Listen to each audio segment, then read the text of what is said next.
الرحمن الرحيم يا معشر الجن والإنس إن استطعتم أن تنفذوا من أقطار السماوات والأرض فانفذوا لا تنفذون إلا بسلطان.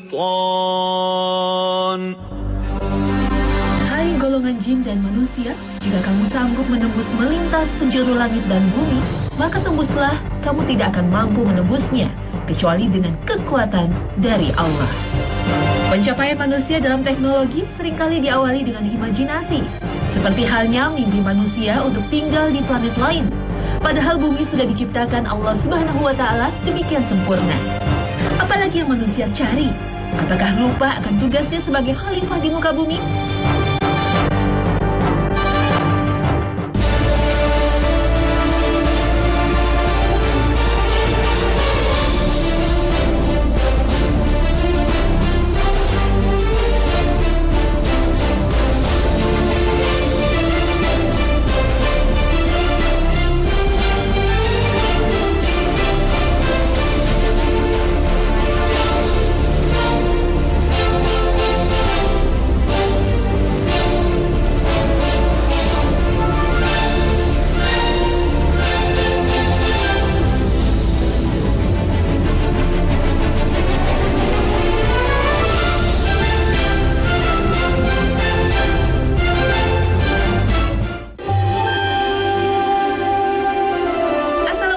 Pemirsa Hasanah Ensiklopedia Islam Dunia.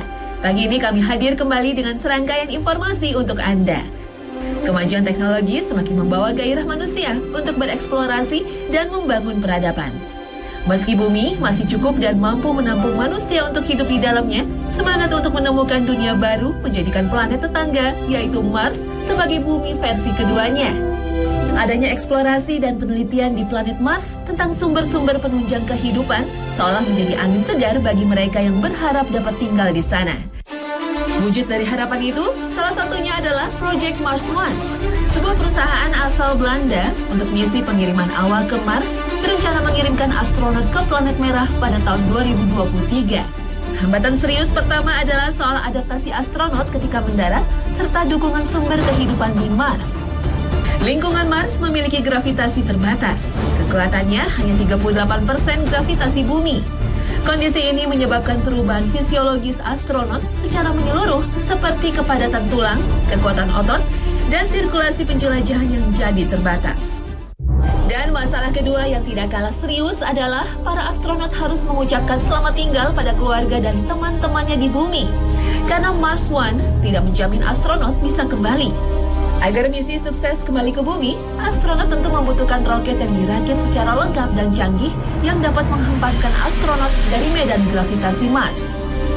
Bukan itu saja, pada misi ini juga dibutuhkan sistem pendukung kehidupan astronot untuk 7 bulan ke depan, serta performa stasiun ruang angkasa orbit bumi yang bagus. Direktur medis Mars One, Norbert Kraft, mengungkapkan sudah ada 10.000 pelamar yang berminat mengikuti misi ini. Syarat bagi pengaju misi ini sudah dipatok.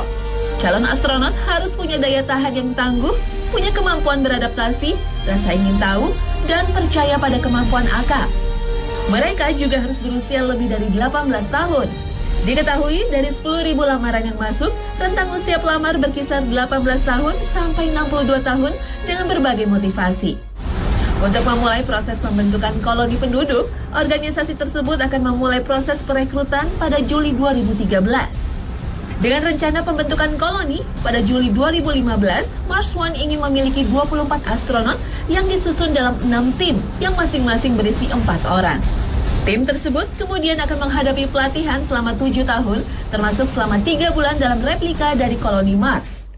Untuk para astronot yang terpilih, mereka harus siap mengucapkan selamat tinggal pada keluarganya di bumi karena organisasi ini tidak berencana untuk membawa astronot tersebut kembali ke bumi. Proyek ini juga menuai kritik karena permukaan Mars sangat tidak bersahabat dengan kehidupan. Tidak ada zat air cair sehingga tekanan atmosfer secara praktis vakum. tingkat radiasi lebih tinggi, dan suhu luar meningkatkan resiko kanker.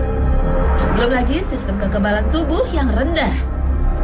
Namun, Mars One beranggapan misi ini tetap bermanfaat. Mars One menyatakan unsur-unsur dasar yang dibutuhkan untuk kehidupan sudah ada di Mars. Misalnya, air dapat diekstraksi dari es di dalam tanah. Mars juga punya sumber nitrogen, unsur utama dalam udara yang dihirup manusia.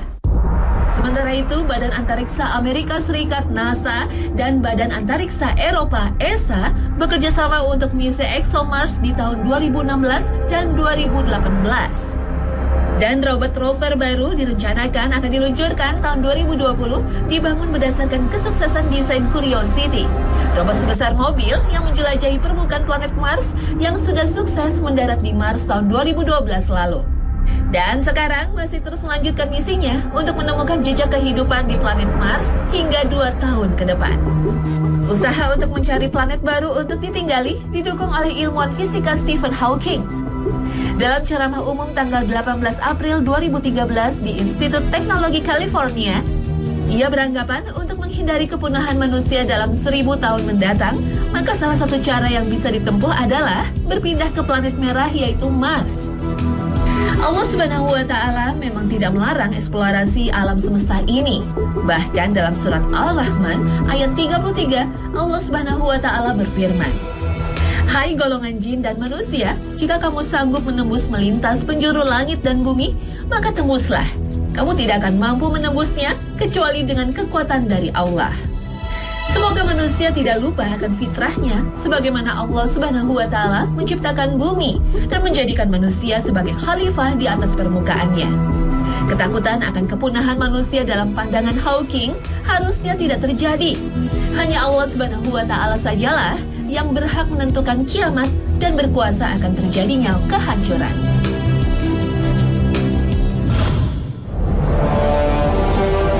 Astronot Kanada berusia 53 tahun Chris Hadfield merasakan betapa berat proses adaptasi tubuhnya terhadap gaya gravitasi setelah 5 bulan tinggal di stasiun luar angkasa internasional. Astronot ini menjadi terkenal di media sosial saat videonya menyanyikan lagu berjudul Space Oddity milik David Bowie tersebar luas. Hadfield pun sering mengirimkan berbagai kisah tentang kehidupannya di luar angkasa lewat jejaring sosial Twitter.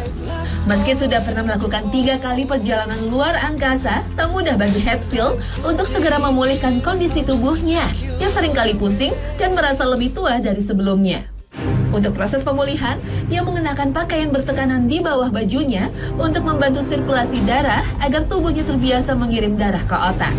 Tanpa gravitasi selama 5 bulan, Hadfield merasakan sebuah kenormalan baru dan tubuhnya sudah cepat beradaptasi hidup tanpa gravitasi. Setelah mendarat di bumi, ia langsung bisa merasakan bobot bibir dan ia sadar sudah belajar untuk berbicara dengan lidah yang ringan. Biasanya diperlukan waktu sekitar 3 minggu bagi para astronot untuk pulih dari pengaruh kehilangan gravitasi. Jauh mundur ke tahun 1961, Yuri Gagarin berada di luar angkasa hanya dalam waktu kurang dari 2 jam. Dengan kondisi tubuh prima, ia bisa menahan lapar dan buang air kecil. Namun perjalanan manusia menuju angkasa di zaman modern seperti saat ini berlangsung dalam jangka waktu yang lebih panjang.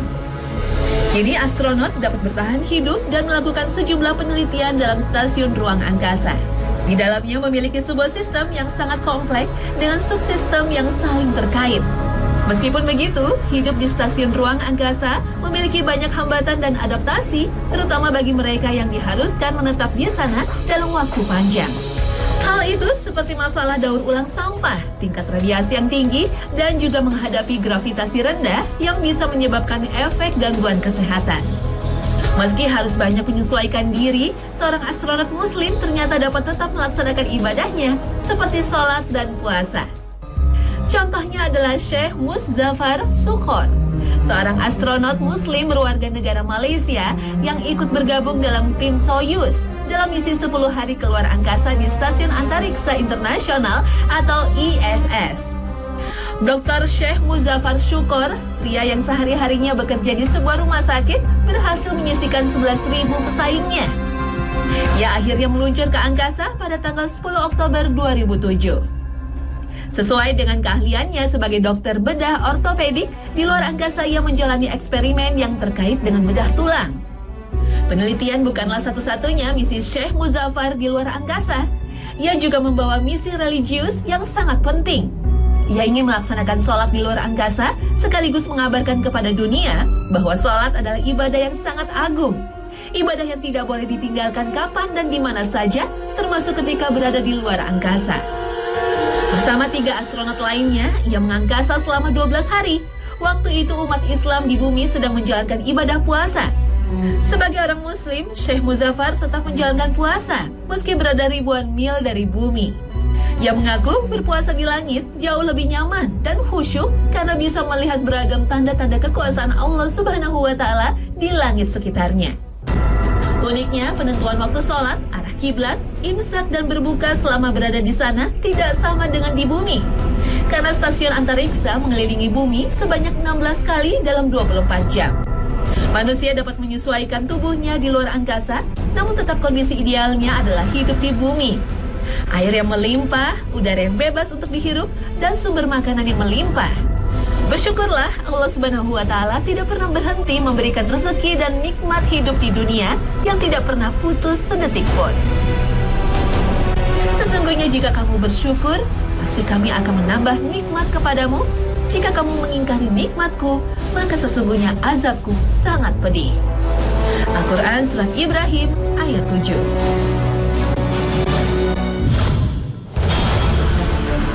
Betapapun besarnya keinginan manusia untuk menjelajahi luar angkasa, seharusnya tidak melupakan tanggung jawabnya yang utama. Allah Subhanahu wa Ta'ala menciptakan manusia semata-mata hanya untuk beribadah kepadanya. Dan selama menjalani kehidupannya di dunia, Allah Subhanahu wa Ta'ala memerintahkan manusia menjadi khalifah di bumi. Sudah sepantasnya manusia menjaga dan memelihara bumi sebagai tempat tinggalnya. Mari kita simak beberapa ayat dari surat Al-Baqarah. Ingatlah ketika Tuhanmu berfirman kepada para malaikat, sesungguhnya aku hendak menjadikan khalifah di muka bumi. Mereka berkata, apakah engkau hendak menjadikan di bumi itu siapa yang akan membuat kerusakan padanya dan menumpahkan darah? Padahal kami senantiasa bertasbih dengan memuji engkau dan mensucikan engkau. Allah berfirman, sesungguhnya aku mengetahui apa yang tidak engkau ketahui.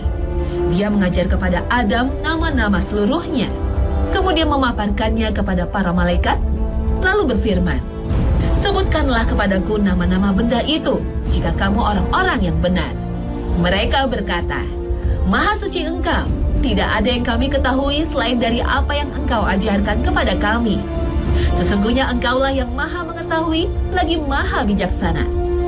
Allah berfirman, hai Adam, beritahukanlah kepada mereka nama-nama benda ini.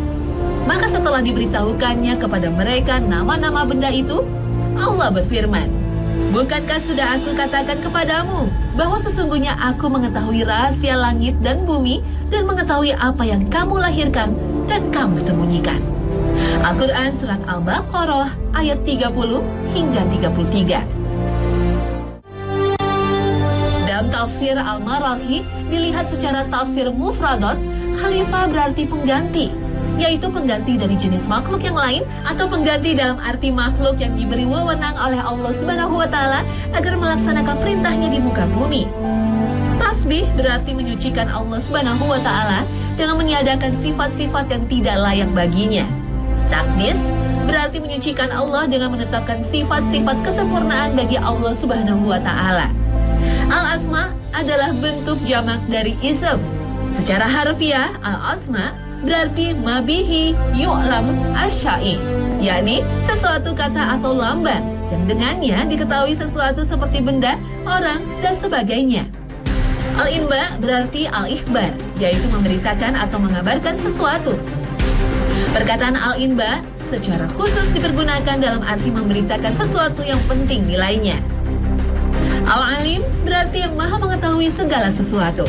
Al-Hakim berarti yang maha bijaksana dalam segala perbuatannya, yang tidak berbuat sesuatu kecuali di dalamnya terkandung hikmah yang besar nilainya.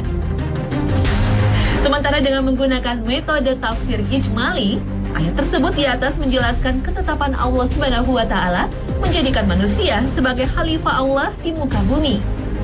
Yang dimaksud dengan khalifah ialah makhluk Allah Subhanahu wa taala yang mendapat kepercayaan untuk menjalankan kehendak Allah Subhanahu wa taala dan menerapkan ketetapan-ketetapannya di muka bumi. Untuk menjalankan fungsi kekhalifahan itu, Allah Subhanahu wa taala mengajarkan kepada manusia ilmu pengetahuan.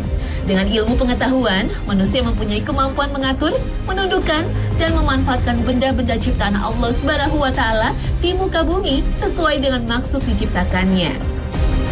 Allah Subhanahu wa taala berfirman, "Inni ja'ilun fil ardi khalifah." Sesungguhnya aku hendak menjadikan seorang khalifah di muka bumi. Ketika hal itu disampaikan kepada para malaikat itu bertanya kepada Tuhan, "Apakah engkau akan menjadikan di muka bumi orang yang akan membuat kerusakan dan menumpahkan darah? Sedangkan kami, para malaikat, adalah makhluk yang senantiasa bertasbih dengan memuji engkau dan memahasucikan engkau." Para malaikat itu bertanya mengapa Allah Subhanahu wa taala menjadikan manusia sebagai khalifah. Karena mereka mengira bahwa manusia yang diciptakan Allah Subhanahu wa taala sebagai khalifah itu akan membuat kerusakan di muka bumi dan menumpahkan darah. Dugaan itu mungkin berdasarkan pengalaman mereka sebelum terciptanya manusia, di mana ada makhluk yang berlaku demikian, atau bisa juga berdasar asumsi bahwa karena yang akan ditugaskan menjadi khalifah bukan malaikat, maka pasti makhluk itu berbeda dengan mereka yang selalu bertasbih dan menyucikan Allah Subhanahu wa taala. Maka Allah berfirman menjawab pertanyaan malaikat itu dengan firman-Nya, "Aku mengetahui apa yang tidak kamu ketahui." Artinya, di balik ketetapan Allah Subhanahu wa taala menciptakan manusia sebagai khalifah itu ada hikmah yang tersembunyi. Allah Subhanahu wa taala mengetahui hikmah itu, sedangkan para malaikat tidak mengetahuinya. Ayat selanjutnya menjelaskan bahwa Allah mengajarkan nama-nama kepada Nabi Adam alaihissalam. Yang dimaksud dengan nama-nama itu ialah pengetahuan tentang benda-benda, yakni karakteristiknya, sifatnya, fungsinya, dan kegunaan dari benda-benda yang ada di muka bumi, di mana tugas kekhalifahan dibebankan kepada manusia. Dengan kata lain, Allah Subhanahu wa taala memberikan kepada manusia anugerah pengetahuan yang tidak dimiliki oleh malaikat. Dengan berbekal ilmu pengetahuan itu, manusia mengemban tugas kekhalifahan di muka bumi.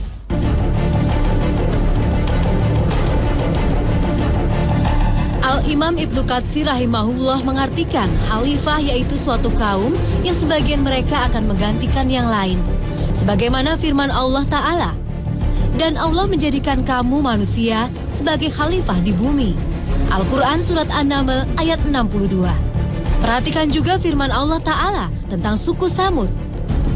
"Dan ingatlah oleh kamu sekalian di waktu Allah menjadikan kamu pengganti-pengganti yang berkuasa sesudah lenyapnya kaum Ad." Quran Surat Al-A'raf ayat 74. Yang dimaksud khalifah pada Al-Baqarah ayat 30 bukanlah Nabi Adam. Dengan berdasarkan dalil firman Allah Ta'ala, para malaikat berkata, "Mengapa engkau hendak menjadikan khalifah di bumi itu orang-orang yang akan membuat kerusakan padanya dan menumpahkan darah?" Quran Surat Al-Baqarah ayat 30. Dan dijadikan khalifah pengganti dalam urusan kemakmuran bumi, harta dan hukum kekuasaan merupakan ujian dari Allah bagi setiap orang yang dijadikannya sebagai khalifah pengganti di antara hamba-hamba Allah. Hal ini sesuai dengan firman Allah Ta'ala. Allah Ta'ala berfirman kepada Nabi Daud, Ya Dawud, inna ja'alnaka khalifatan fil ardi fahkum bainan nasi bil haqqi wa la tattabi'il hawa fayudillaka an sabilillah. Hai Daud, sesungguhnya kami menjadikan kamu khalifah pengganti di muka bumi. Maka berilah keputusan perkara di antara manusia dengan adil, dan janganlah kamu mengikuti hawa nafsu, karena ia akan menyesatkan kamu dari jalan Allah. Quran Surat Shad ayat 26. Yang terjadi sekarang seringkali ada kerancuan dalam memahami makna khilafah yang telah menghinggapi kaum muslimin di zaman ini. Mereka membatasi makna khilafah pada kekuasaan yang mencukup seluruh negeri-negeri kaum muslimin. Mereka menyangka, menurut syariat hanya khilafah sebagai bentuk pemurnian dalam masalah kekuasaan. Sehingga menyebabkan sebagian para pemuda dari umat ini yang telah Allah berikan semangat, tetapi mereka tidak dianugerahi ilmu dan keteguhan, menolak bentuk-bentuk sistem kekuasaan selain khilafah. Pengamatan dan ketergesaan mereka terhadap model pemerintahan teladan tersebut, mereka menggugurkan syarat rus, kelurusan, dan hidayah, petunjuk. Sehingga mereka memasukkan pemerintahan Utsmaniyah.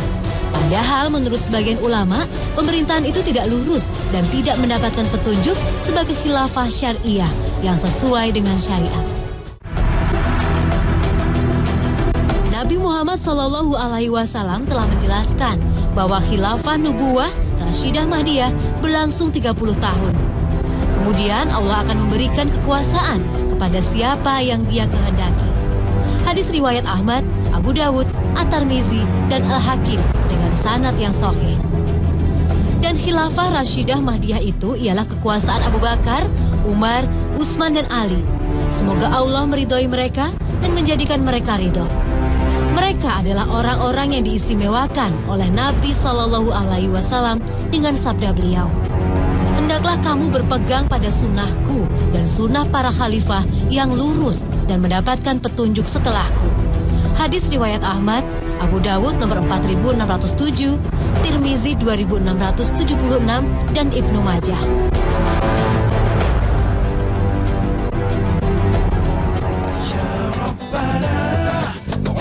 Nah pemirsa setia Hasanah, berakhir sudah kebersamaan kita pagi ini. Semoga informasi tadi dapat menambah wawasan dan keimanan kita kepada Allah Subhanahu wa Ta'ala. Terima kasih atas perhatian Anda dan wassalamualaikum warahmatullahi wabarakatuh.